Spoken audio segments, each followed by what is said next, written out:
asalaamaaleykum mbokk yi di am mbégte di leen dalal niñ koy defee talaata bu nekk seen émission Njaacaar di ci profiter tamit ci occasion bi pour wax ñëpp déwénati baalu leen ak di baal ñëpp di ñaan yàlla mbas mi nga xamante ne dal na ci àdduna bi dal na ci Sénégal yàlla teggil ñu ko ci jàmm ak salaam. tey nag waxtaan bi série sénégalaise lay nekk bu yàgg ba daan nañ dégg ay Marimar ñoom Rosa Salvaje mais tey Pod et Marichou la ñuy dégg maîtresse d'un homme marié dérapage ak yeneen lan moo waral boom boobu des séries ak liñ naka lañ koy produire yooyu yëpp lañ fas yéene waxtaanee tey ci suñu émission di nara ànd ci waxtaan bi ak ku ñu ràññee ci art bi jóge ba Thiès di Cheikh Seck di producteur en même temps nekk comédien ñu ngi lay nuyu di la dalal. Lalla maa ngi lay nuyu may itam di la dalal di nuyu le monde parce que télé bi c'est partout dans le monde et di nuyu waa Sénégal particulièrement di nuyu mbokk jullit yëpp comme ni nga ko waxee di leen déwénati yàlla mi nu may fekke tal yàlla nu may nu fekke ko ay at yu bari nu fekke ko tal ndax am na ñu ko fekke woon te fekke wuñ ko am na ñu ko fekke te taluñu ko kon bu la yàlla mayee nga fekke tal ko na nga ko sant kon ñoo ngi leen di ziar ñoom ñëpp ci weer bu tedd bi di nuyu itam kilifay kër gi ñoom ñëpp ñu ngi leen di teg seen wàccuwaay di nuyu sama collègue de service yi ma bokkal ndax du ma ni sama doom du ma ni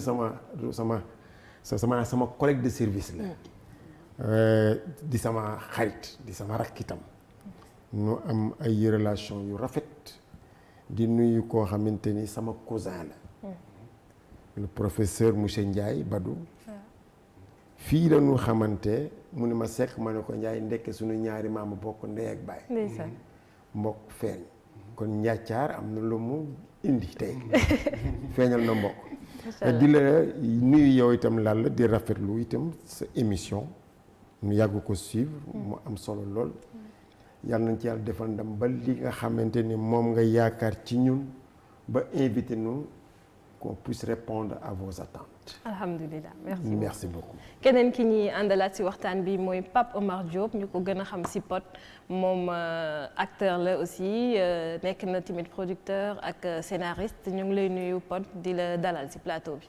oui merci beaucoup Lalla Ndiaye maa ngi lay sant bu baax di la fay et tamit di kontaan ci invitation bi vraiment di nuyu aussi tamit Badou Ndiaye comme ni ko tonton waxee le professeur mais également aussi moom comme ni mu ko waxee sama xarit la mais aussi sama papa la tamit quoi parce que waaw wala ñu ba Thiès ñu dem fekk ko foofu noonu mu jox ñu ay conseils vraiment donc waaw tey moom kontaan laa am vraiment pour bokk ak moom plateau quoi. honneur la merci. keneen ki ñu naa nekkal tey aussi ki ñuy gunge ci émission bi professeur Badara Ndiaye la professeur Songué moom moo fi wutu tey professeur Songué mi nga xam ne il est en déplacement. ñu ngi lay nuyu di la dalal professeur. alhamdulilah Lalla ñu ngi lay fay di rafetlu invitation bi di toog tey ci place su sama collègue comme vous l'avez dit Songué qui est plus un collègue parce que c'est un ami. Donc c'est avec beaucoup de plaisir que voilà lay jël tey place am rafetlu aussi ñi ma bokkal tey plateau bi ndax dama fekk koo xam ni ndeke sama mbokk la. ma yàgg ko gis ci télé bi. ñu naaw ko nag ci liggéey bi muy def ndax ñoom ñooy mag ñi mais ñoom yàquñu aar bi dundal nañ aar bi te dunduñu maanaam dunduñu ci aar bi. booy seet donc c'est un hommage ma bokk ak moom plateau. bokk ak plateau aussi ki ñëpp di woowee Pod c'est la jeune génération mais quand même ils se sont imposés et ba bokk tey ci li nga xam ni moom la ñuy tuddee les séries téléfilms. donc di ñaan suñu borom ñu tàmbale ko ci bismillahi rahmaani rahim jeexal émission bi ci alhamdulilah. laata ñuy tàmbale suñu waxtaan dañuy ànd seetaan benn jàngat bu nga xamante ne Babacar Fall def na ko ci série sénégalaise yooyu. série sénégalaise yi gën di bari lool ci jamono ji mu mel ni weesu nanu lool jamono yi nga xam ni film yi daan jéggaani bitim réew da daan bari lool fees dell ci suñu télévision yi tendance bi léegi moo di ay film yu ay doomu Sénégal joué ci biir réew mi ñu mën ci lim Pod et Marichou, Maîtresse d'un homme marié, Infidèle wala sax Dérapage. seetlu bi nag moo di film wala série yu bari dafay faral di jur ay coow yenn kuréel yi saytum wàllum diine yu mel ni ONG Jamra ak kuréel yi mel ni ñoom di faral di ŋàññi bu baax yooyu la série. Mame Makhtar Gueye ñu gën ko ràññee bu baax ci xeex bi moom li mu jàpp moo di yenn série yi dafay yàq ndaw ñi. ci xibaar yi nu mujjee jot ci moom fas yéene naa déposer benn plainte ci alxames ji jëmale ko ci producteuru film bi di Infidèle. moom Mame Makhtar Gueye ak ñi mu àndal li mu jàpp moo di film boobu am na ci ay séquences yoo xam ni ñi ngi ciy wax wala ñu ciy wone ay jëf ñu tegginuwul. coow yu bari yooyu nag ñu nemmeeku ci film yi tax ba ay laaj sampu ndax série yi daw ci sunu télé yi dëppoo na ak sunuy réalité ndax tamit mën nanoo boole série yooyu ci li waral éducation ndaw ñi yàqu bu baax. bu baax moom Babacar Fall pour jàngat boobu Pod dégg nga ko nee nañu série sénégalaise yi dañuy promouvoir yu ci gën a bëri adultère yenn yi dépravation des mœurs lan ngeen ci xalaat yow mi nga xamante ne ràññee nañ la ci précurseur ci mouvement boobu.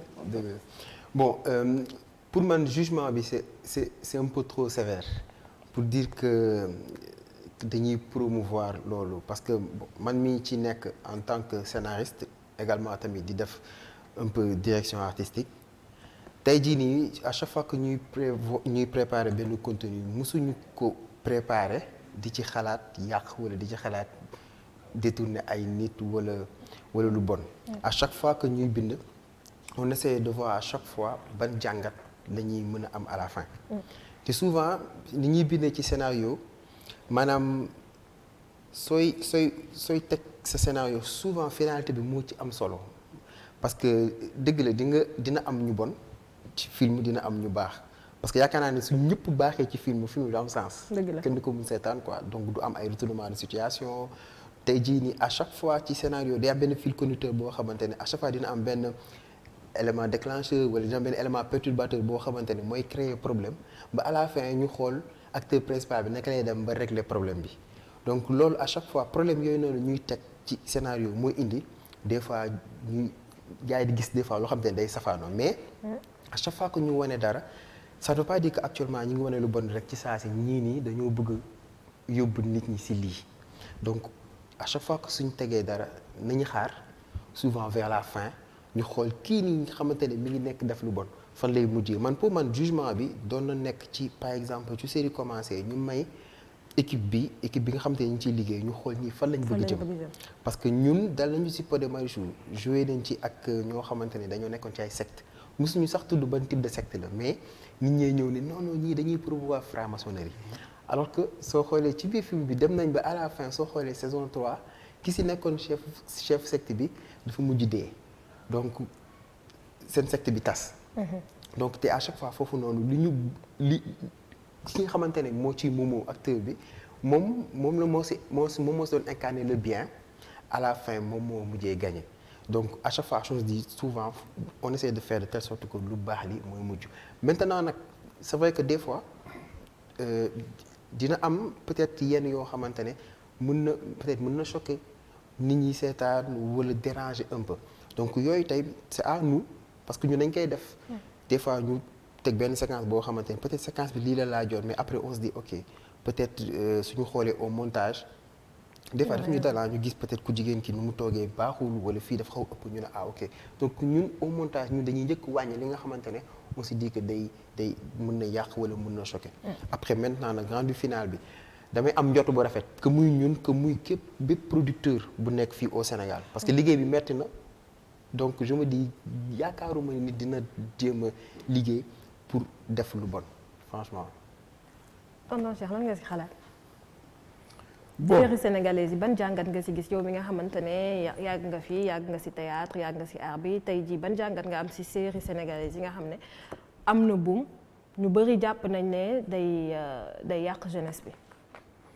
bon day yàq jeunesse bi c'est trop dire effectivement nee nañu sax booy def mbir yéene ba c'est important bala ngaa julli sax yéene ngay jiital d'abord mooy li pot wax ki bind yéeneem est-ce que mooy yàq jeunesse bi loolu yéeneem mais li nu wone moo tax ki koy seetaan bokkut ak li mu xam mu ni ñii dañoo jóg pour yàq jeunesse bi donc kon dañoo war a seet ñaar ndax bala ngaa def image dafa am luy jiitu muy bind mooy jiitu su bind jiitoo image ñëw mais buy image di ñëw fekkente ni yow xam nga say valeur xam nga li nga moom xam nga sa éducation da ngay bàyyi xel loolu mu ngi mel ni par exemple li ma jëkkee dem France moroomu tubaab yi ñuy fóonante rek ci mbedd mi ku lonk sa jigéen ba yàgg rek nga taxaw fóon ko ba doyal dem ma mujj di gestu ba ki ma ànd ne ma Cheikh nañ dem fii lii moo fi xew koo àndal saa boobu amee envie fóon ko ci mbedd mi da nga koy fóon mais man ma fa dëkkoon maa leen di seetaan mais tubaab yi seetaan lu leen parce que dafa bokk ci seen culture fóonante ci mbedd fóonante ci place publique waa man nga ànd ak sa jabar ñëw ba Sandaga yore ab tubaab nga ñëw ba Sandaga nga taxaw nga fóon ko ba doyal mais yaa weer sa bopp yaa jaay parce que yaa ngi def loo xam ni culture réew mi ak ni réew mi tëdd mayoo ko kon yenn contenu série yi dafa am na loo xamante ne dañu ko war di seet boobu am na solo parce que boo ko seet loolu est-ce que méngóo nag suñu éducation est-ce que méngóo nag suñuy valeur est-ce que méngóo nag suñu religion parce que bu mënee religion nag nous sommes dans un pays laïque mais à 95% de musulmans donc kon kooku da nga koy bàyyi xel kon yooyu je pense bien que ni nanu ko bu ñu ko dee bàyyi xel ci série bi du tee série bi neex te du tee aussi li pot wax am na fu nu jëm mais am na loo xamante ne am na noo koy wonee te du heurté te du tee nga yegg fa nga jëm man daal noonu laa ko gisee pour le moment nañu bàyyi xel li nu moom nañu bàyyi xel fi nu dëkk ak suñuy valeur ba nga xamante ni bu nu ko génnee du nu heurté kenn mais yéene ki bind ak yéene kii wane en image mooy éduquer xëy na léeg-léeg da nga mu jaar fu bari dégg mais ñoom est-ce que façon bind boobu est-ce que c'est un choix délibéré c'est fait pour provoquer wala c'est juste pour susciter audimat bi waaw bon man ci côté boobu noonu parce que c'est vrai que am na ñu naan bon souvent sooy heurté c'est pour que am benn audience buzz pour créer buzz mais bon man pour man bon c'est à double tranchant tey jii nii soo fekkente ne da nga def nga bind que ça soit séquence bi wala scénario boo xamante ne yow da nga ko def pour créer buzz man pour man su buzz bi jàllee nit ñi ñëw wax ci à chaque fois que les gens ñuy ñëw pour seetaan dañuy ñëw pour xool lan ngeen defaat encore lu bon te bu ci yàggee dañuy bàyyi seetaan te après soo xoolee souvent début bi lay am benn audience nii mais après day mujjee wàcc. donc loolu foog ñu siy bàyyi xel mais tey jii nii des fois dina am ay scènes yoo xamante ne peut-être dina indi coow mais su nekkante ne li tax mu indi coow du juste buzz bi kase sauf que am na benn contenu. am na benn message derrière man pour man loolu ça peut perdurer à chaque fois man pour man su may xool séquence su ma déranger damay xool souvent su déranger rek c'est parce que en réalité amul sens quoi benn genre lu ñu teg la gratuitement juste pour choquer après nit ñi suñ ko seetaanee da leen di choquer duñ ci gis benn leçon. sauf que si derrière ci séquence bi à la fin de la séquence mu am si benn jàngat bu am solo après là ça passe xam nga après là ça passe ñun par exemple dal nañu ci Pod et Marichou boo xamante ne amoon nañ benn séquence bu amoon coow mooy bi ma Marichou di sang séquence bi am na coow mais après ñi seetaan ils ont compris parce que li ñu def mooy man dama jóge ci prison ma ñibbisi ma ayee ci sama ñaareel bi Eva ba ma ayee foofu mu ñëw fekk man ba ma nekkee ci prison bi ak li ma doon dund nu mu méttee ma commencé woon tux te mosuma tux.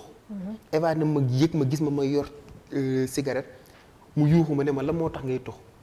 ma ne ko non problème yi ma nekkoon mënuma dama lay yóbbu ci psychologue moom loolu la wax. c'est-à-dire ba ma évadé daf ma yóbbu ci psychologue ma jóge ci Eva war a ñëw ayesi ci Marichou dama ñëw ma ne ko waaw bon suba comme que yaa war a ayesa mais dama lay ñaan parce que dama war a ànd ak Eva ñu dem ci psychologue bi parce que mënu ma nax dama parce que dama commencé tux mënu ma da ngay tux ma ne ko waaw mu daal di retaan mënu ma waa xaar ma ñëw léegi moom daf ma faj à sa manière c'est-à-dire tey ñun foofu lu ñun bëggoon wane xam nga ay affaire ay yóbbu ay psychologue loolu ñu ni jàpp ne yëfu tubaab c'est emprunté quoi. exactement c'est emprunté tey jii nii sa jabar am na nu mu lay dalalee mu dindi sa stress dindi sa problème donc looloo tax Marichou jour boobu. dafa kon leçon bi foofu jonge Marichou ngeen lay wax. c'était ça en fait dafa dem soluwaat tenue infirmière ñëw ne daf may faj xam nga donc du coup naan ma fa laa lay piquer genre yooyu noonu donc séquence boobu après c'est-à-dire que yooyu tey à chaque fois c'est que tey suñuy seetaan en fait y a un truc parce que du mën a susciter débat mais il faut juste suñu susciter un peu intérêt susciter intérêt bi mooy nit ñi tey foog mu am benn affaire boo xamante ne dina neex seetaan di leen xaw a piqué tuuti ñu seetaan ñu ne non mais lii c'est-à-dire foog que tey acteur bi wala actrice bi mu génn fenn fu bees fu original mais su amul leçon derrière ça ne passe pas parce que soo xoolee ci séquence boobu duñ ci ñu ci génne woon après dama yeewu la lendemain Eva woo ma ne man pour ñu dem psychologue mën na ko noo wér naa péng xam nga parce que j'avais passé une belle nuit ak Marichou ñun à chaque fois suñu préparé ay série ak séquence ak scénario yëpp ñun on essaie de voir contenu boo xamante ne lii lañ si mën a jàng ou pas mais si fekkente ne juste pour buzz gratuitement moom loolu du yàgg. Professeur ban jàngat nga am un peu si série yi est-ce que day refléter réellement suñu réalité société wala même parfois est-ce qu'il se passe pire dans nos sociétés parce que comme ni mu ko waxee Marichou ni mu jongewee di ko defal peut-être qu'il y a des femmes qui le font ici mais kenn du ko wane ci télé. Au fait ce qu'il faut d'abord dire mooy ñii duñ toog fii di dénigrer seen collègue moi je le comprends mais théâtre yàgg na fi am Jamra yàgg na fi nekk kii kenn mësu ko woo Jamra. dañu waxante dëgg kii c'est des jeunes comédiens yu dugg ci théâtre bi imposé. man damay doon seetaan poté Marichou sama jabar toog samay doom toog mu mën ko seetaan ak ñoom Jamra mosu leen woo bu fekkee am na ñoo xam ne dañu leen indexé foog ñu xool lan la ñu def nañu waxante dëgg. xam nga dañuy wax théâtre ñu tudd ko théâtre mais ñii defuñu théâtre ay téléfilm la ñuy def. y a une différence. ñi ci ëpp nag ci téléfilm lañ tàmbalee bu ma jëlee Cheikh théâtre la tàmbalee.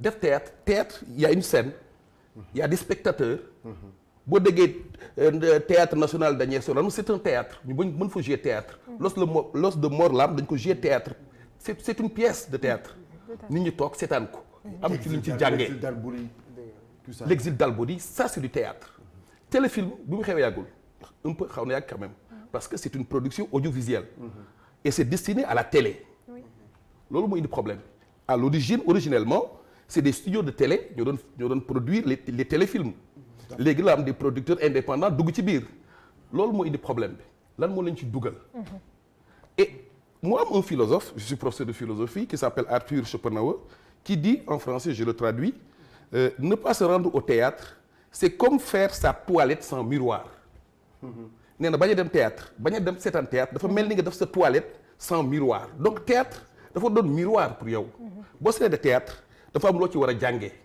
bu fekkee da nga war a yar sa bopp nga yar sa bopp bu fekkee da nga war a sopp sa jikko nga soppi sa jikko parce que théâtre dafa war a loolu la war a refléter mais ce qui se passe aujourd'hui je suis désolé c'est n'importe quoi passez-moi l'expression parce que on a nos réalités socioculturelles le théâtre les téléfilms mën nañu refléter la réalité quand on parle de l'infidélité mais mënuñu ko nëbb ça existe dans notre société am jëkkër am far ngeen baal ma ci wax ji am na suñu société mais boo koy refléter comme li Pod wax dafa am une leçon morale wane ko ni li nag lii baaxul moi je dis que d'ailleurs le simple fait je n'aime pas trop citer mais comme da ngeen ko jàllale ci élément bi tout à l'heure le fait de choisir un terme de choisir un titre les infidèles par exemple moi j'aurais choisi la fidélité pour wane ni l'infidélité c'est pas bien et c'est ça le problème et je sais que ce matin avant de venir j'ai discuté avec mes élèves en classe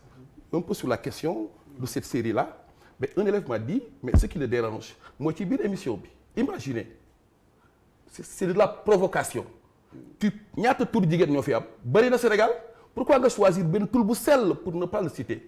tur bu sell kuy voilé wu boo nee voilé voile c'est la religion. nga jël di mettre en rapport avec l'homosexualité parce que ci film bi nee nañ ndaw si am na kay boo xam ne y a les couleurs arc-en-ciel. Moi je trouve que c'est de la provocation il faut que les gens soient plus sérieux et ce qui me désole le plus c'est que j'ai entendu un producteur ci réseaux sociaux yi mais avec insolence dire que mais il n'a demandé à personne de regarder son film. Moi je trouve que c'est trop quand même et je pense que ku mel ni Matar Gueye dañ ko war a dëgëral parce que il est seul dans le combat. Je crois que suñu xale yi ils sont très sensibles li mag mën a xam mën a seetaan film xam li mu ciy jël ak lu mu ciy jël xale mënu ko barke dem ngeen dégg Touba ay groupe de xale ay mineurs ñu ne la dañ leen a sàcc ndekete xale yi Touba lañ jógee ñëw Dakar di piscine party ngeen yaakaar ni y a pas un rapport avec les réseaux sociaux avec certains téléfilms barke dem dégg loolu la xaw Mixa société Mixa ay xale yu ndaw daje fa def lu su noonu donc war nañu taxaw. société série yi ñoo leen pervertir. du moo ne série yi mais série yi am na lu ñu ci joué man loolu laa gëm moi je pense que dans une série il est possible de refléter la société mais il faut une leçon morale mënuñu bàyyi di teg ay film yoo xam ni suñu booy toog a sa doom da ngay rus mais am na film yoo xam ne booy ko seetaan sa doom da ngay rus sa doom day sëgg parce que li ñuy wane ak li ñuy wax ëpp na du suñu culture il faut qu'on soit beaucoup plus sérieux dañu doon am culture am religion et il faut que les gens arrêtent de provoquer parce que dafa am loo xam ni le religieux c'est le religieux c'est du sensible et là j'appelle le Conseil national de régulation de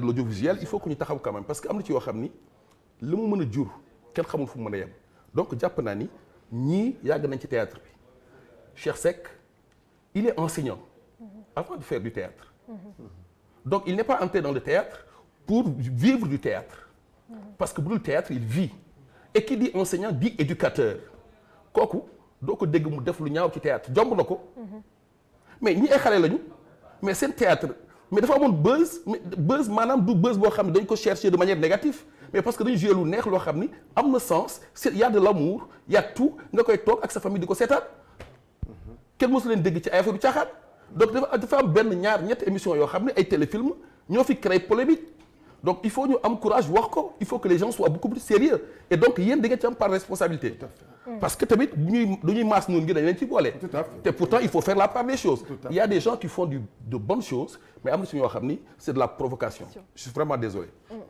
à ce propos d'ailleurs Jamra annoncé na benn marche boo xamante ne nee na dina ko def contre cette série balaa ñu siy dugg un peu dama bëggoon ñu déglu un peu Mame Matar Gueye lu mu si wax parce que interrogé nañ ko sur le sujet ñu ànd.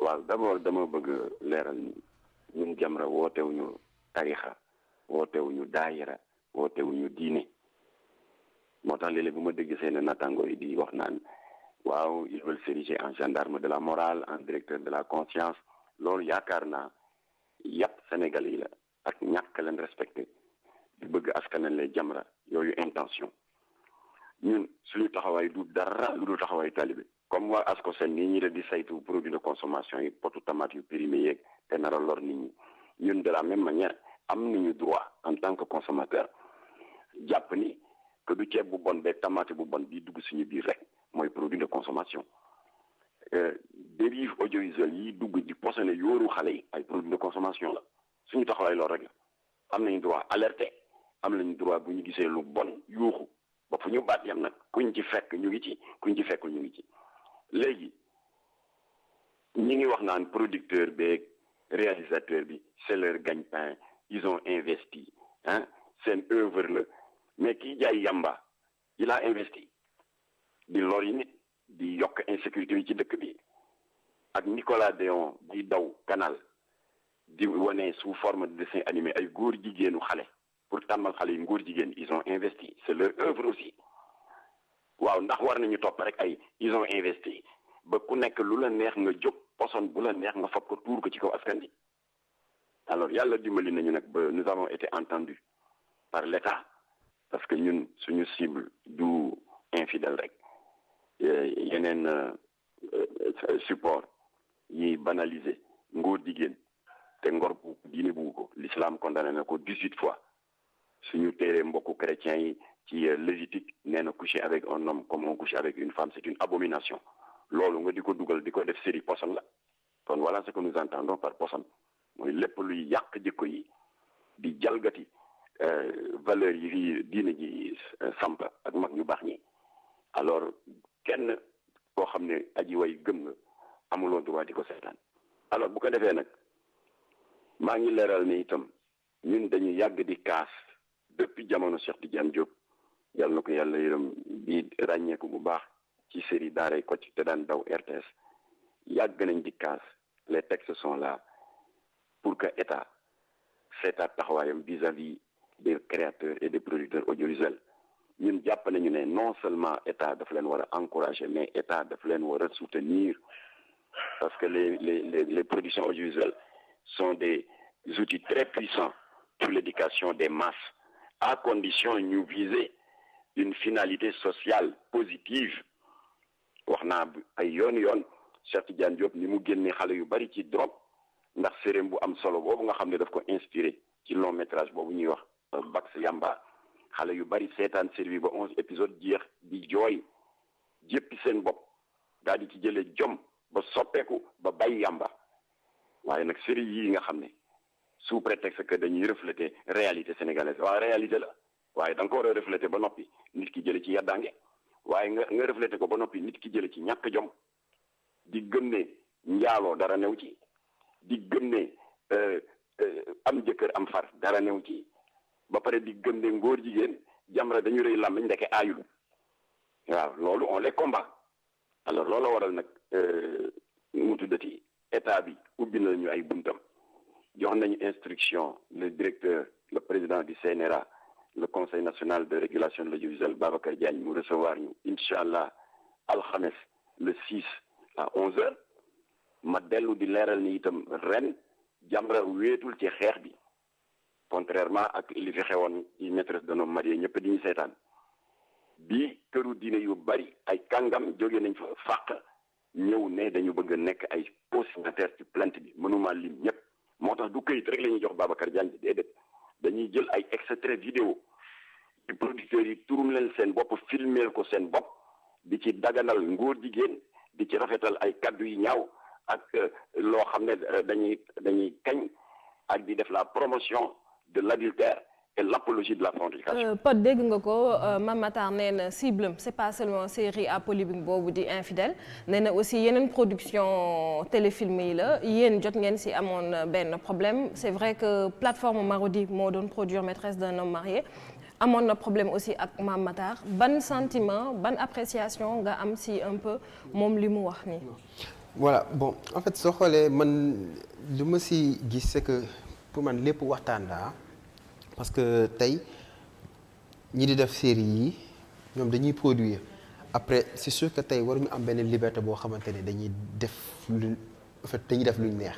mais yéen quand vous tournez est-ce que quand même il y a des limites yoo leen di teg naan seen telle chose waruñu ko def. effectivement tey jii nii par exemple fóonante duñ ko mus a wane te duñ ko mus a def.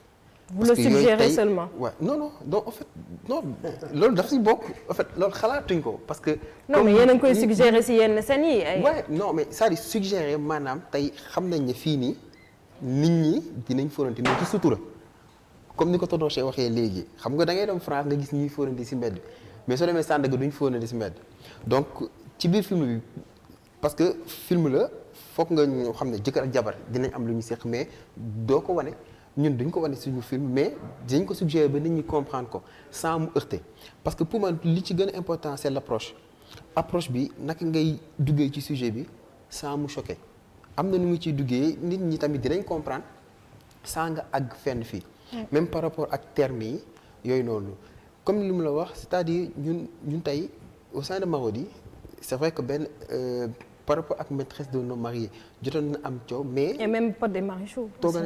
non pour ne ma si musuñu am coow boobu noonu. franchement musuñu am problème ak Jamra. bon suscité na fii ne bon yenn scènes yi seen yenn wax yi je pense. non en fait bon yenn scènes yi mais musuñu am yenn scènes yoo xamante ni te soo xoolee sax li am yi nga xam te ñu jegante woon nañ ñun dañ koy sóoraale c'est-à-dire tey duñu def sax ñaar ñoo xam ne dañuy génn kase ñu seq yenn yi parce que on se dit que ci kii noo ma am mais jëkkër ak jabar mën nañu ko suggérer par exemple man ak Marichou ci biir jëkkër ak jabar lañ te loolu lu dagan la quoi.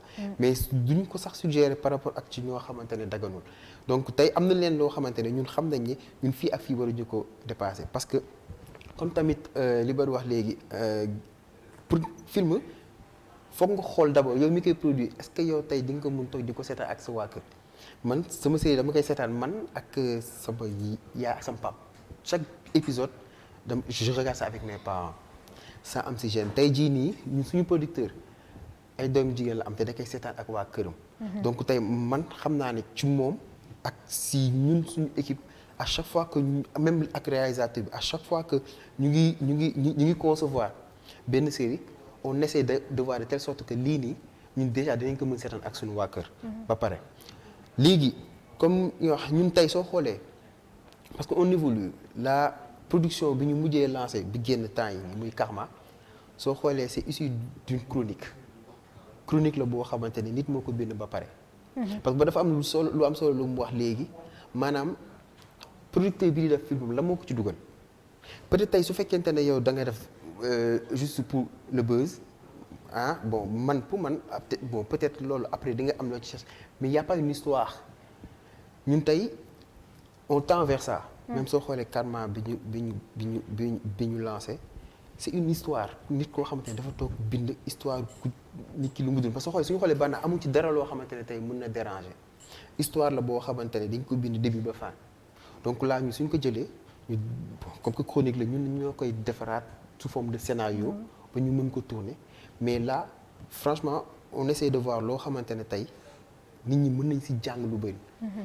donc tey bon c'est vrai mais je suis un peu mal placé pour juger yeneen film jàmbur quoi mais man comme lu wax man en tant que ku nekk ci milieu bi moi je me dis que peut-être njortu bu rafet lay am je me dis peut-être que ñoom xamuñu fi ñu bëgg dem daal am na fenn fu ñu bëgg dem aussi bon man j'ai pas de problème ak Jamra ak yooyu noonu parce que man des fois damay gis sax des fois lu ma choqué je me dis la moo tax Jamra du si wax man damay nekk si Almadies ay 5 heures du matin 6 heures du matin boîte de nuit si boîte de nuit nit ñi di sol lu bon nit ñi di génn. donc ça montre que ce qui se passe en réalité c'est pire que ce qui se passe dans les séries.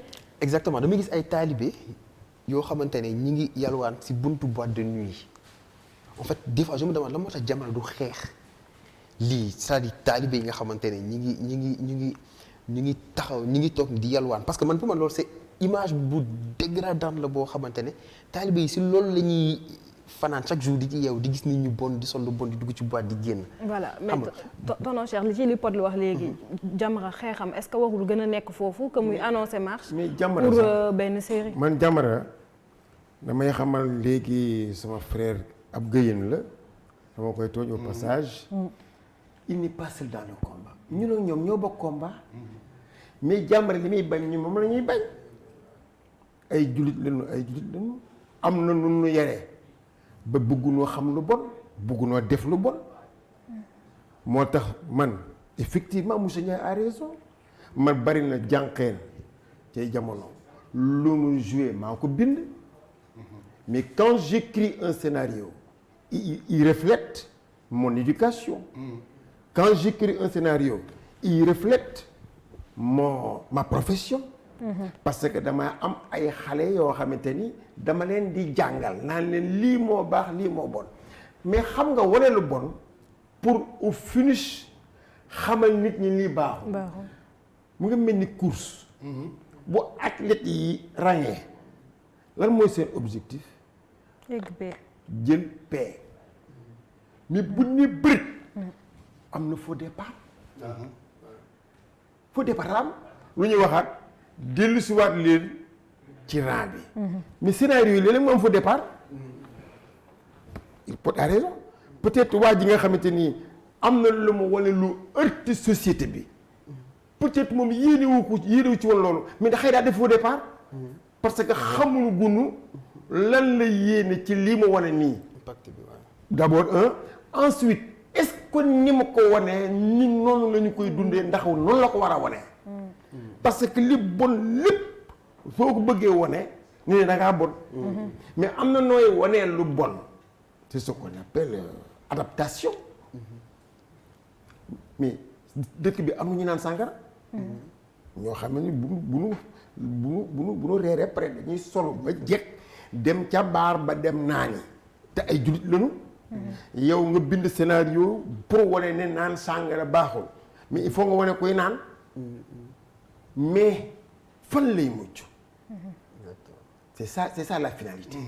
parce que éducation théâtre bu éduqué wul yéetewul reetaanwul la pour dindi stress mais jëlatu ko. mais en même temps nit ñi ñu ngi ci accro. mais nit ñi même ñu ngi xas naan dafa bon mais tous les Sénégalais sont accros. mais regarde dama lay jox benn exemple man quand je jouais Wàllu waa àllaaxira Wàllu waa àllaaxira réalisé par Amadou Fall. maa ngi koy nuyu au passage. am na benn séquence dama waroon a tëdd ci wetu Hélène sama coro la woon am nu ma war a tëddee ak moom ma ne réalisateur bi du ma ko def mais dinaa tëdd mu toog ma toog mais du am dara luy heurter nit ñi mun ma non mais dangaa war a changer ma ne ko je le ferai pas. mun ma pourquoi ma ne ko dama am njaboot mu nangul ma ko benn ñaareel ba am benn moment ci film bi nu dàq ma rus dans le film parce que on a adapté un livre. Le Revenant mais Aminata Sow Fall dafa bind ni Bakar sort vexé il sort une cigarette allume la cigarette et s'en va. mais loolu mooy réalisation bi. mais quand li ma liiree scénario bi ma ne bon man cigarette bi dinaa ko remplacer ak autre chose pour wane ni dama rus je vais acheter des verres mais waxuma ko réalisateur bi.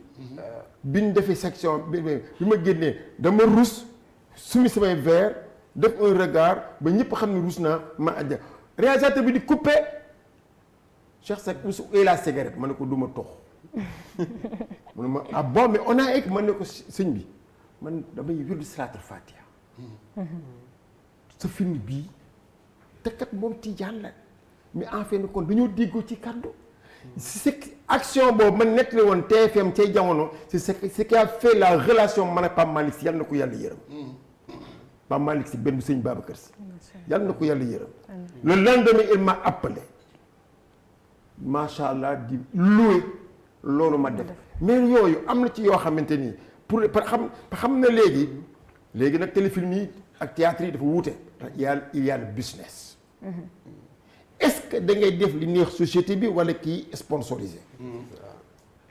te kii sponsorisé mooy joxe koppar bi te ne imagine toi par exemple Infidèles qui produit mu ngay frotter les mains ni bon sama film jar na parce que tout le monde en parle. lui il se frotte les mains il dit cela sama film jar na parce que tout le monde en parle laal la sax mu ngi koy def émission. or que c'est comme ça peut-être qu'il apprécie ce qui s'est passé or que jamono ji dafa wóoteeg ñun suñuy jamono.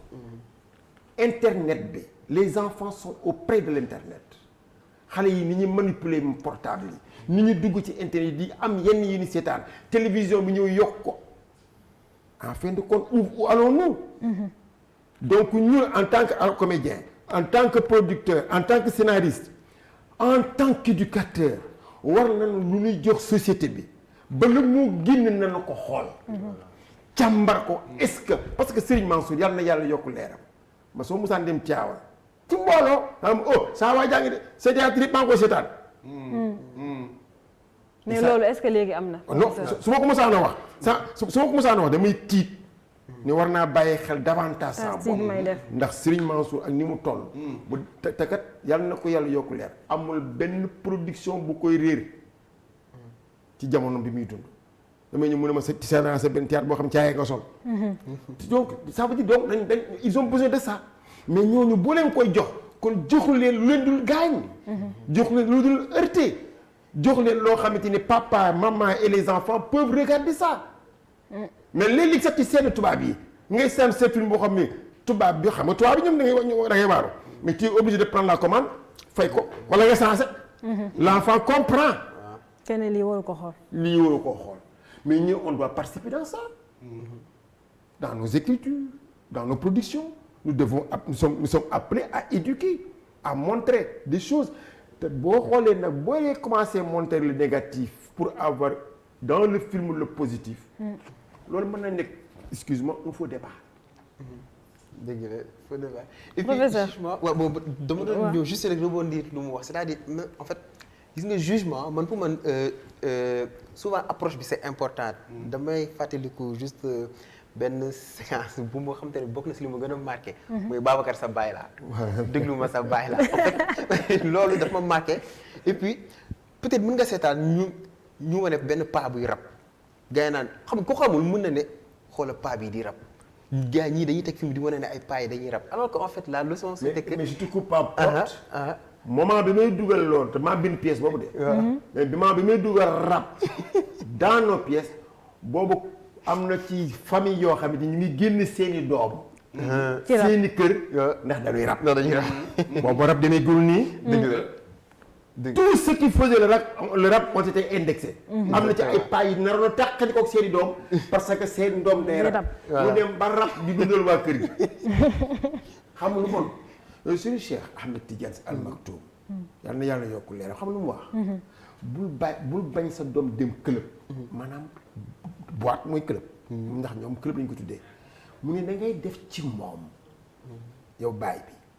jikko bu tax bu duggee ci club bi xelam tey ci lu bon. dëgg la professeur li ma bëggoon déglu nga sànq un peu Mame Matar Gueye lan la annoncé na benn marche. mais comme li Pod wax xalaatoo ne combat wu Jamra war na nekk feneen lu dul di xeex ay benn série bu ñuy diffuser ak yooyu.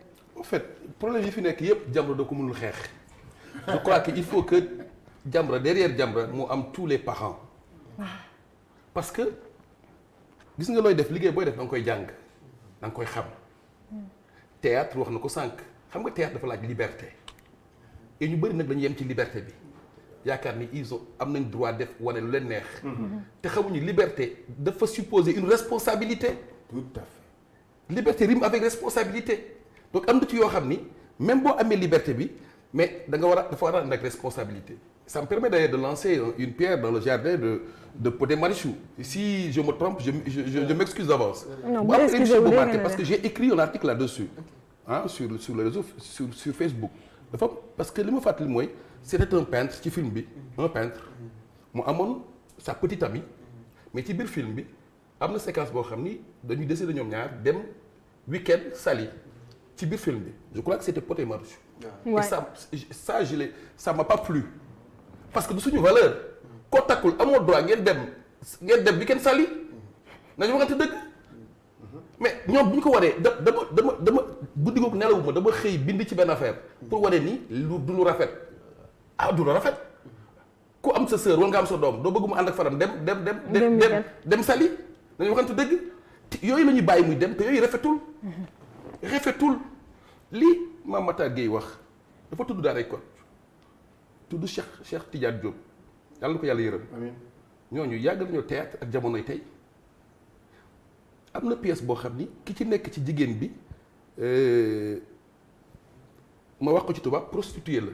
pour bañ ko wax ci wolof. parce que mooy war mën na luur. mais li ñu jàngale mooy ci biir film bi mu nekk prostituée ñu dem ba mu génn bàyyi prostitution gis nit mu bëgg ko mu takk ko. mais di wane ni doon prostituée taxul nga bon. mën ngaa génn ci loolu la ñu war a jàngalee. xam nga problème li ko indi mooy li ma wax nii dañuy def théâtre jànguñu ko ñu bëri téléfilm yi xaalis moo lañu ci dugal ak buzz. boo jiitee nag mbir boo ci jiitee lay xaalis àndul ak yàlla àndul ak responsabilité ay toj ngay def. ñoom buzz la ñuy def. et xoolal li ma lay xam nga téléfilm yu bees yëpp ngay gis bu ñu def casting nu mu tudd. casting. gis nga ci ku ñaaw ngeen baal ma ci wax c'est vrai ay xale yu weex yu xees la ñuy jël. ñoom Pod la de. ñoom ñooy def casting yooyu. et puis la plupart de ces comédiens ne sont pas des artistes. waaye yow sponsor bi mooy xool nii la mais yéen moom daal. waaw yow nga du benn sponsor Pod nii la moom mooy tànn xale yu xees. mais loolu mais waaw léegi nag. kon nag mën naa tànn ndax moom. ñi ci ëpp nag ci jigéen ñi mais buzz la ñu wut. ak wut jëkkër. c'est-à-dire c'est pas des comédiens ngay xam ne xool xam ni c'est pas des comédiens. Professeur, regarde par exemple, je donne un exemple. Regarde par exemple Diallo Wade de Sembène Ousmane. Oui. Il donne un rôle d'imam à Abou Kamara. Oui. Dans le film, il demande à Abou Camara d'insulter. jaar ci digg ba. bien sûr. te wóor na ma ne Abou Camara yàlla na yàlla yokk leeram. man xam ci jamonoom jege naa ko. sell. boo ñëwee ci Grand Dakar fii ci jumaa ji moo daan laaj yalwaan jàng ci. kon kooku amul na fu muy yegg. ci wàllu diine. mais Abou Camara da koo def. mais tofal ca astaghfirullah. oui. ñu ne imam saaga na. ñu ni imam saaga na te loolu intéressé Sembène. waay waay. Quel est son objectif pour wane ni imam yi peut-être je lis dans ses pensées. imam nit dong la mën naa saaga. bien sûr. mais il n'est pas dit que donc Abou Camara saaga na imam yi nañ ko toppandoo ci ay saaga. exactement. mais Pod est-ce que c'est-à-dire donc il y a beaucoup de. Bien sûr. c'est important. Bien sûr. c'est important. jàngat bi ensuite. maa ngi jégalu. non. gis nga bu xamal moom manqué. les débats autour de ça gis nga bu fekkoon ni pièce série daa génn ba jeex ba ni clap de fin mais nañ def débat. ñu def débat exactement. nañu inviter le producteur. inviter quelques artistes comédiens. les principaux. nu waxtaan. ci film bi càmbar ko. exactement mais amul ci benn télé bu ma koy gis. exactement. il faut faire un débat parce que actuellement nii dootul dellu ginnaaw de téléfilm yi day ñëwaat de. man maa ngi ci dégg maa ngi ci boo xam ne ji mu ngi ñëw de dina saf saap. waaw non si parce que dafa am lu ma bëgg a wone. te na ak taab. kon yéen da ngeen bàyyi léegi théâtre bëgg dugg tamit ci téléfilm yi parce que xam nga ne non léegi théâtre bi leneen la. c'est parce que théâtre bi mooy néeg bi mooy salon bi. téléfilm bi am néeg la rek. mooy da ngeen xam ne théâtre bi doxatul léegi téléfilm yi am bës. non parce que xam nga théâtre di ñaar la mooy nekk rek. da ngay bind pièce de théâtre. baa nga dem fekk ku bind livre. ab théâtre rek nga ñëw adapté ko. te léegi artiste bi war a dund te am na ñoo xam ne ci loolu la ñuy génnee suñu koppar loo dem fekk si leen ci loola. jeex na tàkk Pod xam nga man lan laa bëgg a xam. est-ce que tey jii pression yi ak yooyu warul du pousser producteur naxu leen pousser yéen producteurs yi wala annonceurs yi ba ñu assister un peu à la disparition de certains téléfilms. waaw man pour man loolu la ñu war a éviter en fait parce que tey dafa nekk industrie cinématographique bi fu mu toll nii li muy employé ci ay jeunes bëri na lu muy joxe espoir pour man ci ay jeunes bëri na trop parce que tey maison de production bu ci nekk waaw li muy jël ci ay acteurs ñuy jouer bëri na maintenant man pour man comme ni nga waxoon depuis le début man pour man affaire bi waxtaan la.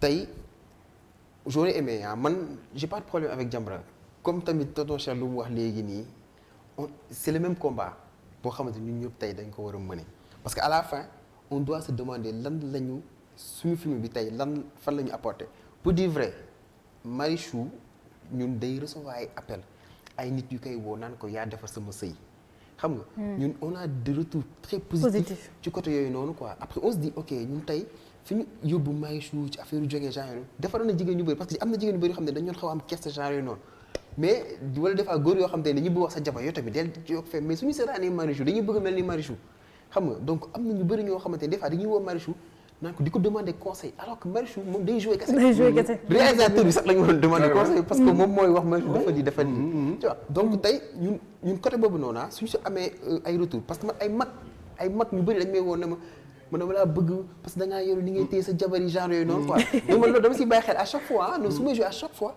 je me dis que am naa te benn public yoo xam te ay mag lañ te dañ may apprécier lu may def quoi. donc un peu yow genre da ngeen di def ay rôle ba mujj bi rôle bi imbriqué ak seen personnalité ba nit ñi di leen confondre ak yooyu effectivement loolu dañ koy dund bu baax et man dama dem ba nga xamante ne bon après dama ko nangu ma xam ne bon man maa ko joué et puis joué waatuma leneen parce que man tey soo xoolee ñun tey Marodi man ba mu fay dugg bës taxul Marodi dafa nekkoon benn ñun diffusion lañ doon def ay vidéo série yi lañ doon dugal suñu plateforme ñun ñoo dem ba si yàlla ñu ne nañu dugal suñu ay propre contenu donc ñun c'était une boîte boo xamante ne ñu dem man ba may def sax di jouer yaakaaruma woon ne sax damay ñëw pour jouer donc quand j'ai fini ba ma nekkee si Pod et Marichou xalaatuma ndax moom def na école des arts. defuma école des arts laaj ko defuma école des arts. Est-ce qu'il a fait le théâtre populaire comme nous? Non. Nous sommes issus du théâtre populaire. On a fait des formations. Exactement. ñii kii jàll théâtre populaire. xamul bâche. bâche buntu ko bi. wut ay sàkket. xamu ko. Moussa Beye Sorano xaw ma woon sax ba kesa lay démarrer. mais c'est parce que jamono man damay accepter ni jamono bu dee dox. quelquefois da ngay ànd ak marchand. bàyyi ko nag ak sunu borom mi xam àddunaam. mais yow mit nag tu es doté d'une intelligence. ak ay valeurs yoo xam ni da nga ko war a préserver. te du tee ci kàttanu yàlla nga doxal li nga war a liggéey parce que am na ci bari am na ñoo xam ni c'est des scénaristes mais amuñu éducation suñuy bind loo xamante ni day jëm diine boo leen ko wax ni la mooy bàyyi mu jàll waay. même ma loolu man ñemewuma ko. parce que dama am foo bokk fu ma xamee. am nu ñu ma xamee mais l'autre c'est pas son problème hein. yooyu indi problème yi. ndax man damay ñëw am scène boo xamante ni xale bi scénario bi dañ ni dafa war a jàkkaarloog moo xale bu góor bi def slip bu neen loolu lañ bind ma ñëw xool ko ni lii de buñ ko defee nii ñu ko waxee nii day am problème nañu waddu xale bi te mu jàkkaarloog waa ji rek am ku ca toog koo xamante ni dinaa la non seet non na sëf slip bi amul problème. parce que loolu lay indi buzz. professeur xam nga lan laa bëgg a xam. est-ce que tey jii sur certaines questions de société ak yooyu est-ce que les séries elles sont pas simplement en avance sur le temps par rapport ak ñun comme li muy wax jamono buy dox da ngay dox ànd ak moom est-ce que séries yi jiitu wuñu ci yi nga xamante ne xam nañ ne loolu mooy les questions qui doivent venir. mais il faut ñu xam aussi que dañoo am ay valeurs am culture. tout ça xam nga.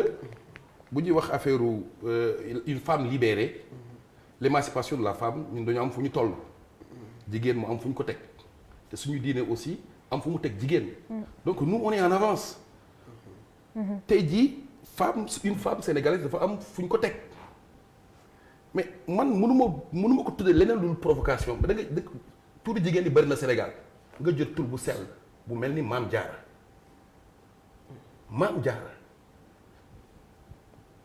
nga solal ko voile di ci dend la yoo xam ni rafetul.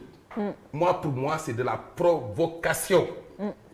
parce que nag nañ ko waxte dee gis nga derrière yenn téléfilm yi dafa am ay mouvement yi la ci ginnaaw lii jàmm la di xeex xam na fu ma ko teg am na mouvement yoo xam ni ils veulent promouvoir l'homosexualité ci dëkk bi. man dugg naa sama classe début d'année ñu fekk ay cahiers arc-en-ciel may leen est-ce que vous connaissez la signification de ces couleurs ñu ne non koo ko jël sama papa. ma ne ko sa papa nag buy jënd war na xool li mu lay jëndal ça c'est une promotion de l'homosexualité kaye ba affaire góor jigéen la boo demee nga changer kaye parce que dëppoo la suñu culture yow nga jël Maam Jaara dend la ko kaye arc-en-ciel bu dul provocation lan la dama ne nit ñi dañu xam am liberté mais nañu am responsabilité aussi parce que nit pas-pas dafa am solo ci nit il faut pas heurter les sensibilités des gens. mais naka nga mën a expliquer tey donc pouvoir d'attraction boobu nga xam ne série yi am nañ ko sur les Sénégalais c'est devenu un phénomène de société. mais parce que xam nga dafa am yoo xam ne dafa très sensible xam nga parler de sexualité la sexualité elle est humaine te tabou la si ñun sol la neex wane sa dënn ñu lay photo ngay génn say ween di génn say forme di wane say ginnaaw loolu du suñu culture dañu waxante dëgg du suñu culture. na doon culture tubaab yi xam nga dafa am confusion bu grave bu am na problème yoo xam ne mën na posé wu en France wax na ko sànq. dafa am Baudelaire xam nga théâtre dañ koy jàngale prof sama collègue français dañ koy jàngale c'est un genre littéraire le théâtre mu am ku ñuy wax Baudelaire mu ne mais l'art ne doit pas enseigner de la morale maanaam la poésie warul enseigner la morale. pour ñoom dañu jàpp ni da nga war a peindre les vices rek bon yi. sans mu am une leçon morale et il appartient ki muy seetaan bu fekkee am na un guide philosophique ou religieux bu ko ci génne mu génne ko ci bu ko amul tant pis pour lui mais loolu du suñu culture ñun dañu jàpp di théâtre mën nga refléter la réalité sociale c'est vrai am na fi mais boo ko refléter nga boole ko accompagner ko avec une leçon morale ce qui se passe aujourd'hui c'est que l'impératif économique a pris le dessus non seulement sur l'impératif esthétique de la beauté mais sur l'impératif moral nit ñi xaalis moo leen jiital ak wut jëkkër promotion buzz loolu am ci film ñii ngi seetaan mais danga xamal dara am na ci film yoo xam ni du dem pot wax na ko sànq xam nga booy wut buzz mën na durer quelques semaines mais am na film yoo xam du dem tey jii Pod Marichou bu ñu ñëwee indi xawma saison 4 wala saison 5 man maa njëkk a commencé seetaan mais am na film yoo xam ne du ma ko seetaan du ma bokk ak sama doom ko seetaan mais c'est ce qui m'a poussé moi c'est en cours de production. maa ngi ko tuddee Khady Buzz. Khady Buzz. c'est une série dina génn du yàgg fii lay daw sax incha allah. kon de Khady Buzz dina buzz. non c'est une série actuellement c'est en tournage. sori naa ci la série s'appelle Khady Buzz. pourquoi mu tuddee ko Khady Buzz parce que damaa dem ba xool ne xale yi soxlawul lu dul buzz. et puis nuñ ko mën a amee baax na. ma bind ci. te xam naa ne bu génnee dina saf-saf. est-ce que Jamara sax du marche. mais si promotion. un peu parce que damaa bëgg parce que am na loo xam ne ak taab boo ko bëggee faj. dañ ciy dul baaraam.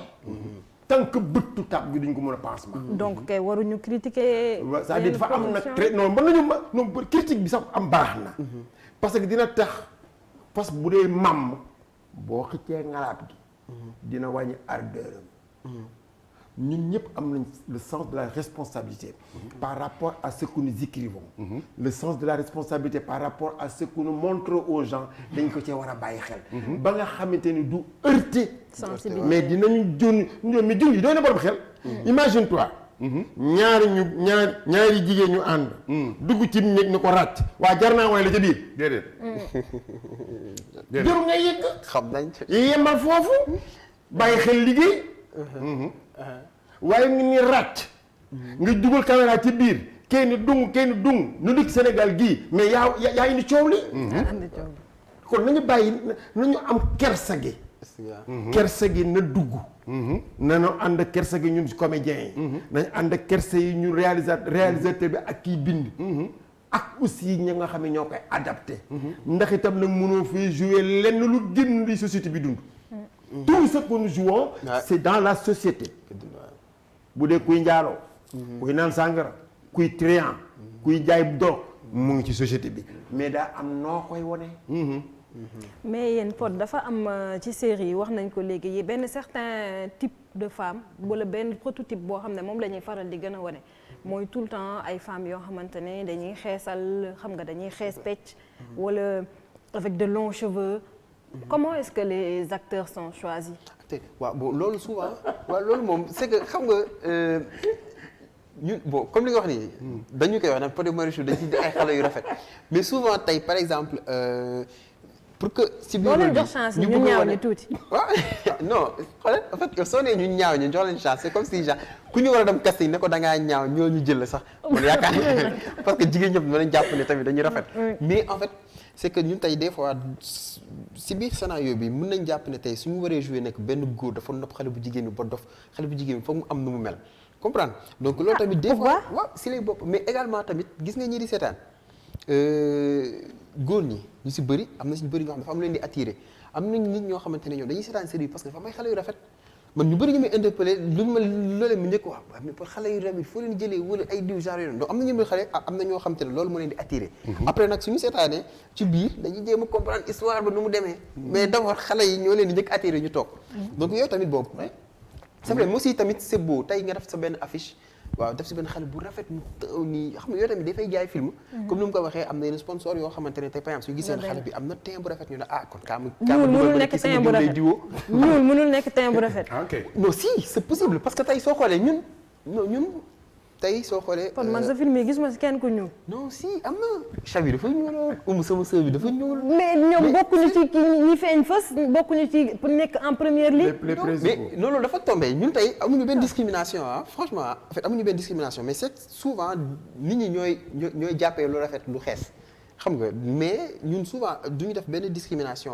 donc souvent rôle bi moo ko indi par exemple ku ci mel ni Betty moom c'est vrai que nit ñi dañuy xam mais lii c'était même pas prévu mu nekk sama jabaroon ci biir série bi moom rôle bi moo évolué ba après moom mu dem ba incarner loolu quoi mais tey waaw xale yu rafet yeeg yooyu noonu man pour man c'est pour gën a rafetal film bi gën a susciter tamit intérêt nit ñi. xoolal wuy ma waaw mbir doo ko ragal. waaw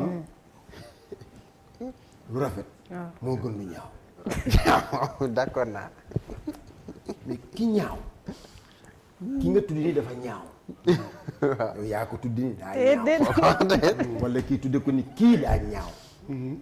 mais nga bind scénario soxla ku ñaaw. mais da nga koy jëli. waaw mu nekk le contraire bi bu rafet bi. mais tout dépend. du nekk loo xamante ni d'une manière arbitraire nga koy def déedéet c'est solo casting dafa xaw a complexe. dafa xaw a doy waar. di nga ànd ak nit ngeen def casting nga yaakaar nañ lay jël ñu nekk ko fële. ndax kee la mu yor moo ko intéressé. exactement. affaire bi du question rafet ak ñaaw. affaire bi mu ngi ci li nu bind lan la. ak kan lanu soxla. mais nag Cheikh mais moi je pense quand même que ci côté boobu. yéen ñiy def casting da nga war a privilégier le côté artistique. plutôt que le côté esthétique. très bien. parce que aussi mën nga rafet te doo doon comédien. merci beaucoup. dama seetaan benn téléfilm en matière de téléfilm xaw ma am na Golden. mu am ci la femme du vieux borom Brasseis. cette femme là cette dame royale sénégalaise mais kooku il a marqué tout le monde. parce que on se demandait mais ki fan la jógee. parce que elle est présente. c'est une grande dame. Elle sait jouer. Je te dis que c'est une véritable comédienne. pour tontu la. oui. États-Unis la nekk. dañ ko jëli. mu ñëw juste pour le film dafa pare. Golden mu delluwaat. D'accord. parce que c'est juste pour dire am na yenn c'est-à-dire rôle boobu noonu bi ngay wax noonu. oui loolu lañ si doon recherche c'est-à-dire une vraie femme sénégalaise boo xamante ne africaine. soo xoolee ni muy solo sax bien sûr. ak yooyu yëpp mais. moom lañ gis ne moo ko mënoon incarner franchement dañ ko jëli ba États-Unis pour mu ñëw jouer ko. donc te moom da doon def ay film yu mag mais c'était un plaisir pour moom tamit mu ne yàgg na def ay film ay États-Unis ak yeneen dëkk yi donc même ak Burkina yooyu noonu am na mais musul woon def film Sénégal donc bañ ko proposé daf si kontaan elle est venue mu def jouer Golden mais dafa pare rek delluwaat. donc yéen a tax yéen école des beaux-arts nit ñi dañu fa demati jàng théâtre bu fekkee yéen ñu rafet rek ngeen di seet yow na nga rafet rek saa nga mën a jouer comédienne ngeen seet ñu rafet rek jël leen. mais boo ko defee école des beaux-arts boo defee loolu nag c'est boo fekkee da ngaa yow cible ko rafet rek. bu ñu ñëwee pour mu war def expression. exactement loolu laay wax oui bien sûr. fi ngay doog a xam ne nag ni ndekete yow mbir mi du taar. kese. il faut que nga man ko.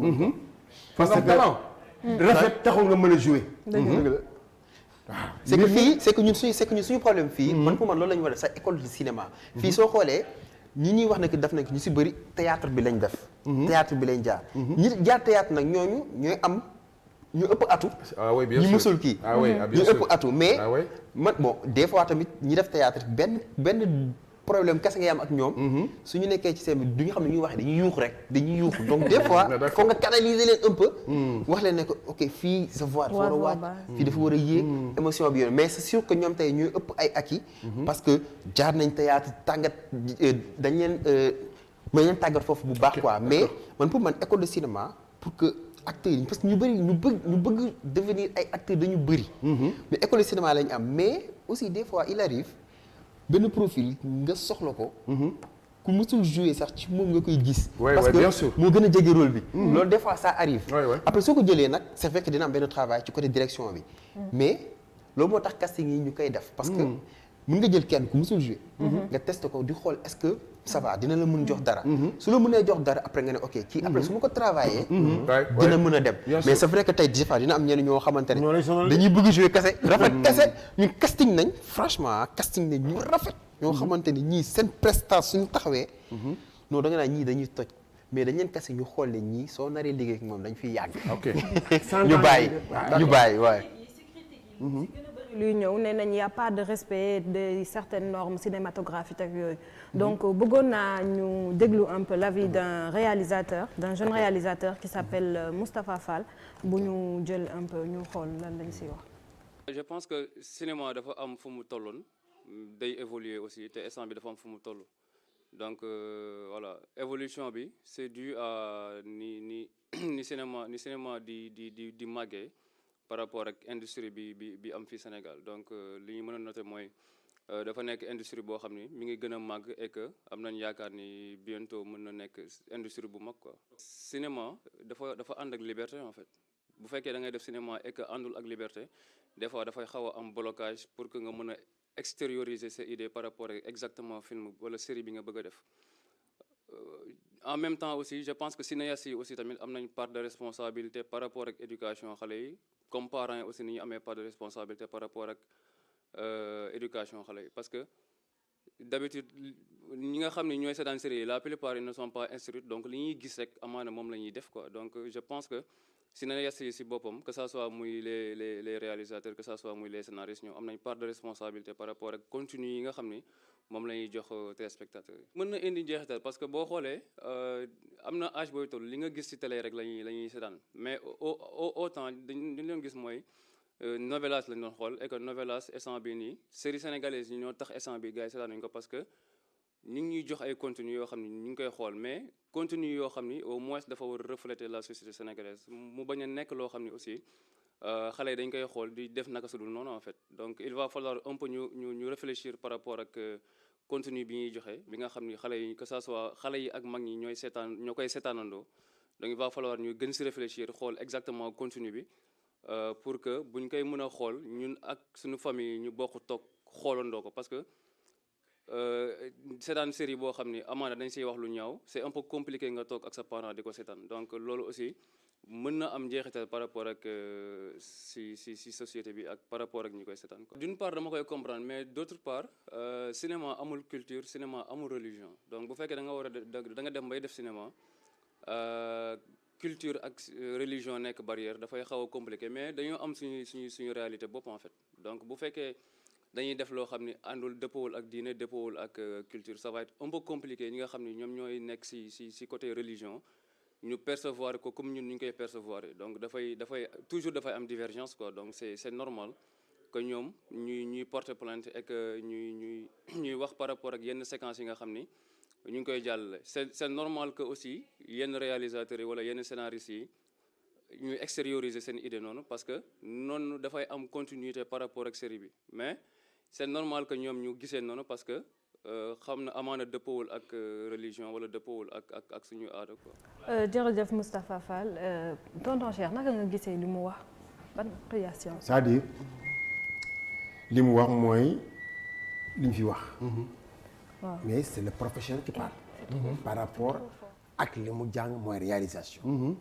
mais constat yi mu def mooy constat yi mu def fii mais li ma gisee ci ni ma dégg ci waxee ni mu waxee fa am lu ma bëgg no bàyyi ci xel ñan ñooy seetaan théâtre ak ñan ñooy seetaan téléfilm yi ak nan lañ koy seetaane c'est très important ce que je veux dire nga gis ko seetaan Pod et Marichou il ne regarde que le côté technique est-ce que la caméra fi mu taxaw baax na est-ce que c'est bien cadré est-ce que le son est bon kooku loolu ko ci intéressé am na koo xamante ne xamul na ko ci intéressé est-ce que ça a été bien éclairé le film am na koo xam ne moo ko intéressé le fond mais ñii fan lañ ñu bëgg a yóbbu quelle est l'histoire moom d'une manière intellectuelle mu ngi jéem a def relation li muy seetaan ak li muy dund am na koo xam ne xam nga koo intéressé Pod séquence bu Pod bokkul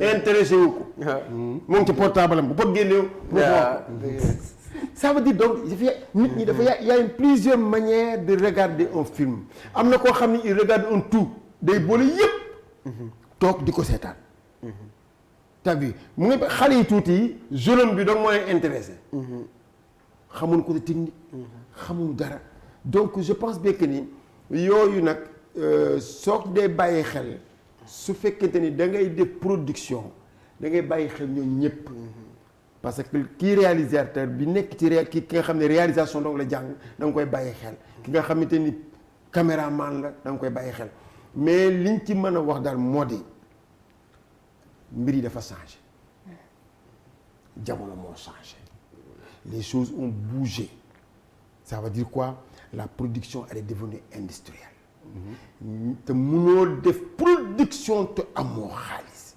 te xaalis bi yow amoo noo ko génnee def ko dafa am ñu la koy jox nga def nu am ful la xooloo mënu koo bañ mais li Pod wax c'est très important négociation da ngay négocier ba génn ci mais mënoo ñàkk bañ a collaborer ak ñoom mënoo ñàkk aussi def li nga xamante ni bëgg nañ ko ndax dañ naan la sa film bi daa bari xale yu ñaaw ñoom ñoo la koy wax d'une manière très crue il y a 10 millions sur la table mais foo nga sensé xale yi dañoo rafetul nga ne ko xaaral ba ñëw dem suba nga organiser benn casting mais c'est ça la réalité. Et puis tu le fais pas de bon gré mais tu le fais parce que boo ko defee doo produire. donc yooyu c'est des gymnastiques yoo xamante ni dañu koy def mais ensuite quel que soit l'argent nag bu mu la tee xam sa valeur.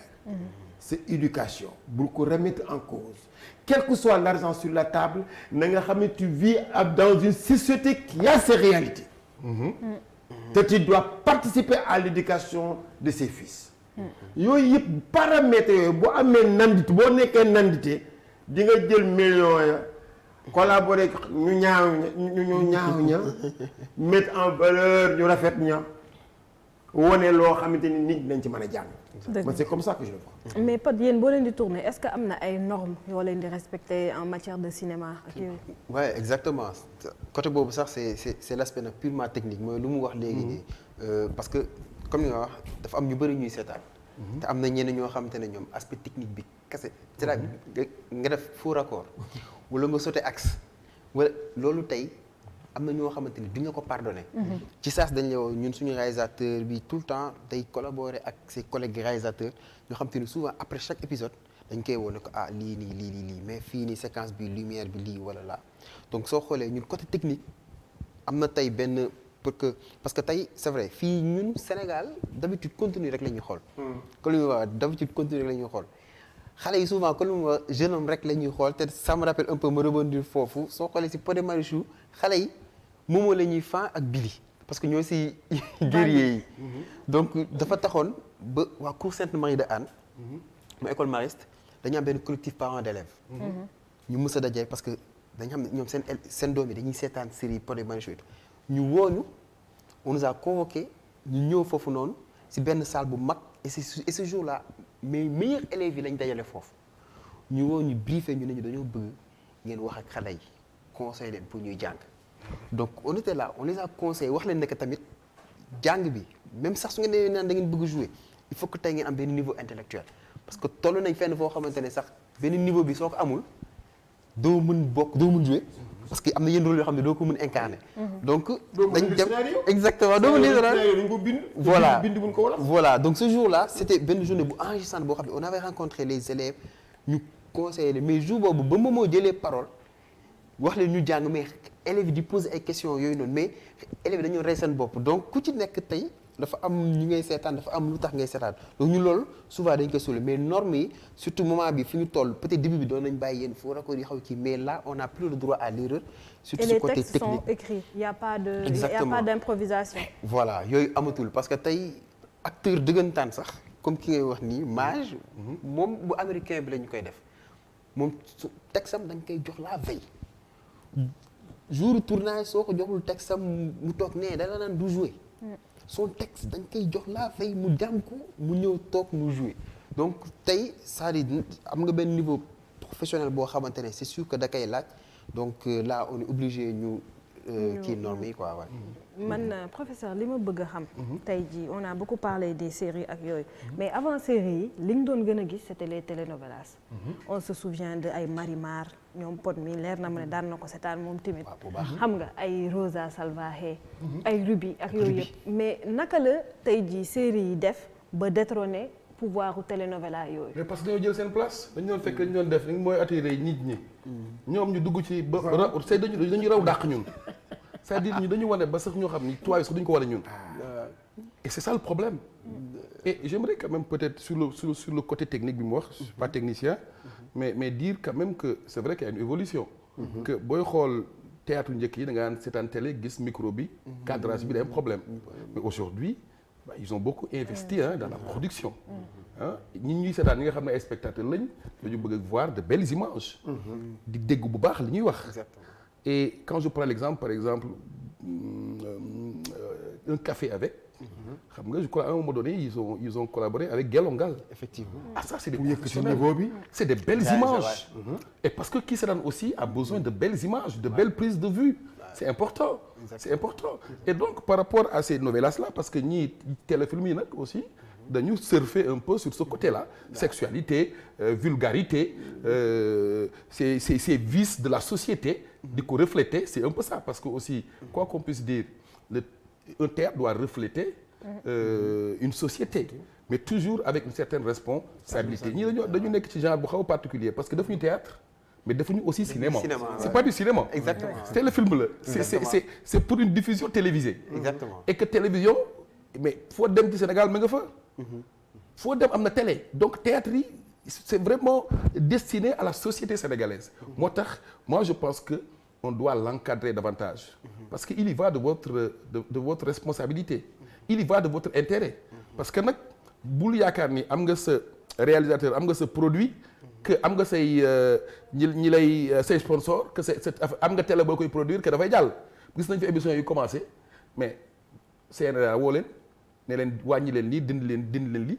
mu am ay séries yoo xam dañ ko arrêté tout simplement parce que aussi bu société bi jógee taxaw gis ni li ngeen ñu jox finalement mais du li ñu war a jox mais day arrêté donc nañu sóor le public sóor nit ñi seetaan xam ni aussi dañu nekk ci dëkk am une culture am éducation am une religion mu am yoo xam ne bañ na ko waxuñu bu kenn génn vice mënut a ñàkk mais nañ ko booleeg jàngale mesure parce que xale day seetaan mag day seetaan li mag mën a xam xale mën na ko bañ a xam mais monsieur Ndiaye oui da ngay xool par exemple saaga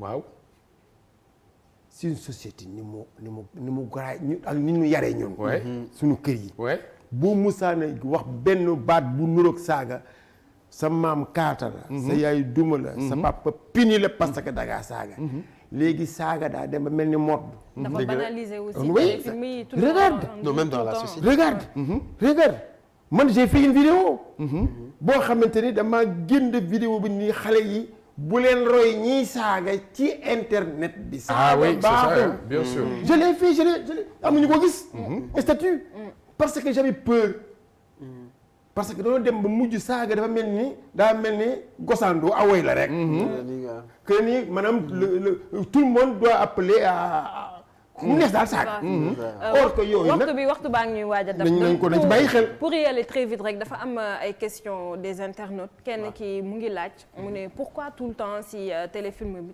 thème central bi war a nekk amour pourquoi ne pas parler de corruption wala de malgouvernance wala de précarité parce que pour dire vrai ce qui intéresse le grand public sénégalais amour la ak comédie donc loolu tey te ci amour dafa large mën nga si jouer lu bari donc mën nga si jouer lu bari maanaam donc tey loolu moo nekk souvent mu nekk thème central mais mën nañu par exemple Golden beneen style la woon quoi donc boobu waaw laal nañ ci yeneen thèmes yu bari mais Pod et Marichou série bu ne dafa am genre am Pod et Marichou genre bi amour la donc loolu moo taxoon mu gënoon ci fës quoi voilà keneen ki nee na pourquoi léegi sénégalais yi loolu xam naa kii moo si tontu mais la majeure partie bu jeunes yi aujourd'hui bëggatuñu devenir ay acteurs ay comédiens rek la ñuy bëgg denk lan mooy comédien damay comédien lan il faut nga xam signification comédien dafa am koo xamante ni ci li muy liggéey ci cadre théâtre comédien ko mën a tuddee mais am na ñoo xamante ni par exemple dama la jox le cas de Kouthia mais Kouthia lan la ci wàllu théâtre loo ko qualifié humoriste quoi mais mu ngi ci famille bu ñu tuddee comédien mais am na spécialité am na loo xam ne soo ko bëggoon a def loo moom Kouthia dina ci jéem ndax moo ngi ci miir mais da ngay xam ne du moom yëfam dëgg la chacun dafa am ay spécialité donc je pense bien que ni li nga bëgg a doon li ma xam daal moo di li ma leen di conseiller am na loo xam ne soo ko bëggee def jàngi ko mën a xam laa mënta xam kuy làmbatu il faut aller vers les formations il faut aller vers les écoles de formation il faut côtoyer les anciens surtout ñu jàngal les rudiments xamal na lan mooy théâtre xale yi xamuñ ci ay côté jardin côté cour bu daj c'est pas leur problème soo leen yéeguloon tey Sorano ba grand théâtre waat naat ko calam lu ñuy daw parce que foofu amul recommencer da ngay xam tari dem mu nekk ci yow nga wane ko nekkul ci yow ñëpp xam ni li newul ci yow téléfilm bi da ngay toog nii def ba kare muy baax coupé théâtre amul def théâtre da ngay répéter pendant 2 jours nit ñi ñëw toog nga tari xam fi ngay taxaw xam li ngay wax ak ni nga koy waxe loolu boo ko jàngul lan la mënoo koo tari. dëgg la. dañ jàngi. dëgg la. c'est tout. et loolu nag j'appelle les centres culturels. à Thiès boo gisee Thiès raw yenn région yi ci wàllu théâtre mais du dara. boo demee centre culturel chaque 15 jours il y a des formations xëy dañuy formé wu. un excellent comédien. en tournoi. Ouais, ils sont bons. À Thiès les gens se forment avec avec la complicité de l'ARCOST. Il y a des formations d'une manière très permanente. Ensuite nous qui sommes les anciens mais xale yi dañuy toog ak ñoom di waxtaan ak ñoom. peut-être yenn régions yi loolu la ñu amul. mais daal d'une manière générale du may spécifier ku bëgg a def théâtre dama nga jàngee ko ñun man jàngalekat laa de profession. defuma école des arts je suis issu du théâtre populaire. yàlla moo ko def sama deret ma bëgg ko. mais am na un moment bi ma amee temps dans ma vie mais damaa dem def ay stage. Professeur man li ma bëgg a xam rek pour conclure parce que xam naa ne temps bi dab nañu.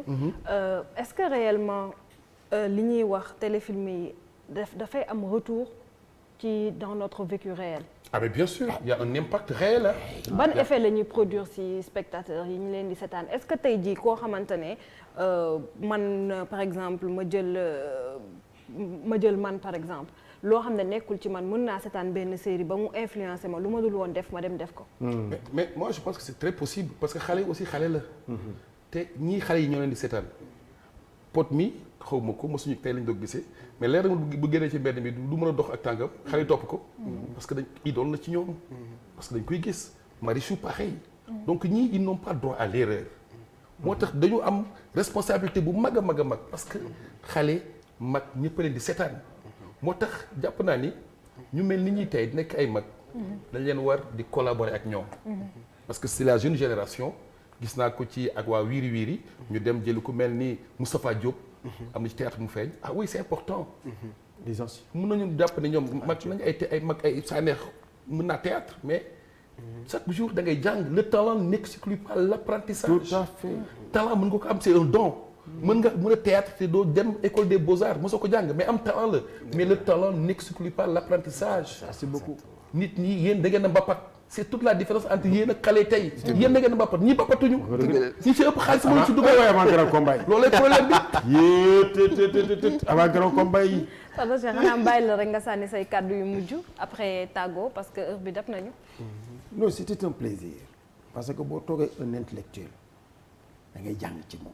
jataay bi jataay jàngale parce que man fu ma mën a nekk dans ma vie rek dama naan daara la. ndax sama Serigne Cheikh Ahmed Tidiane dafa nii daara ñagas jur jàmbaar daara ñagas jur borom xel daara ñagas jur jaamu ko yàlla. man dama jàpp ni jataay bi jàng naa ci pot suñu rakk la. mais am na fu mu yegg. peut-être man ba may toor yegguma fa. donc yow itam émission bi nga initié jàng naa ci. ça veut dire donc li may tàggoo moo di nanuy jéggale te xam ni ñii wane image yi ils ne sont pas mal intentionnés xëy na ay faux départ la. waaw nañ leen di baal tuuti ensuite nañuy daje di waxtaan. il faut susciter la rencontre ndax bu ñu rencontré woo bu ñu waxantee kenn ku ne di nga xam sa morom fa mu jëm. fi may jeex xam naa nag fi may jeexale moo di. Khady Beuz. Khady Beuz. day ñëw de. te dina tàng jir. waxal ak maam Matar kon. moom Guèye la sant. moom bu Khady Beuz jóg ñëwee di mu sant Seck. mais je suis très content d'être avec vous. parce que c'est un plaisir de partager.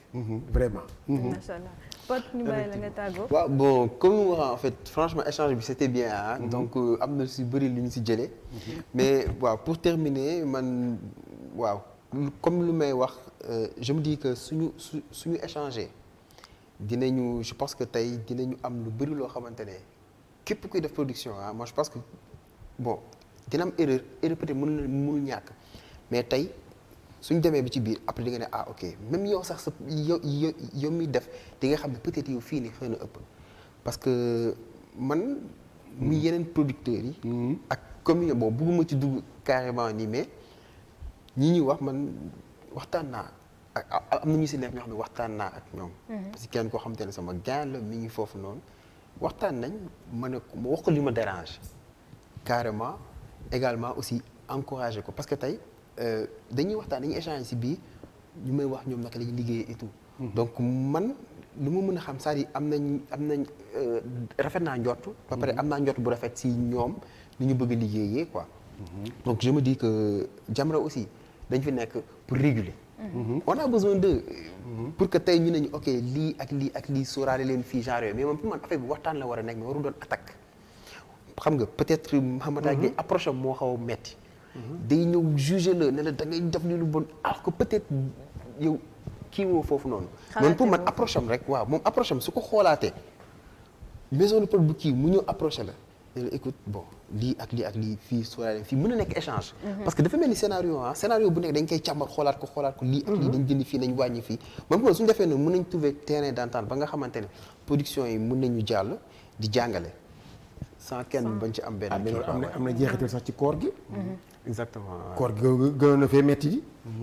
ci koor gi gënoon na fee ñaaw di.